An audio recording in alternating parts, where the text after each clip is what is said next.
Hello everyone. In today's short video I'm going to show you how to remove and replace the power window switch panel on 2017 onwards E3 E-Class Mercedes W213. Should be similar for all the E-Classes.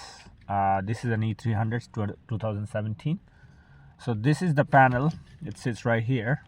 I already removed it.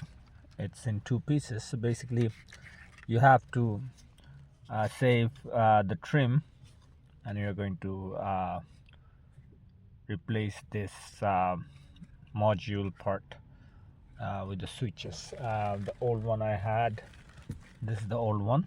You can see the switch is broken, so I got one from online. You can find it on eBay, and a lot of online platforms sell them. Has a connector at the back right here, and that is the connector right here. It's a clip-on connector, very simple. You just press on it and it comes out right there on that switch.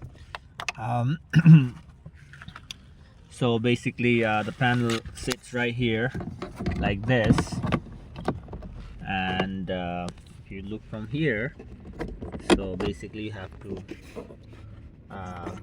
put something in between here, or trim panel remover or a flathead. Make sure if you're using a flathead, have some kind of clothing in between to put so that you don't scratch it up.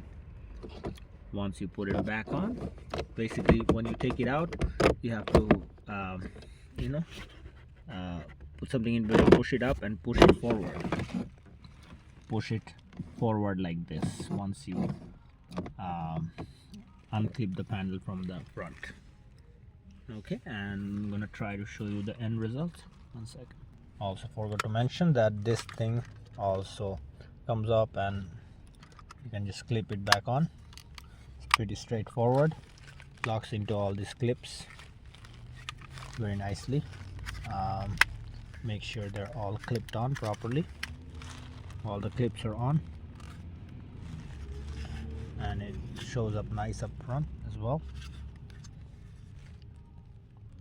Okay, so here it goes. As I was saying earlier, it goes backwards and forwards. So once you unclip it from here, and then you have to push it forward like this, so, and then it comes off easily. Once you put it on, you, do the reverse, you push it back and it locks in place. Simple. Thanks for watching.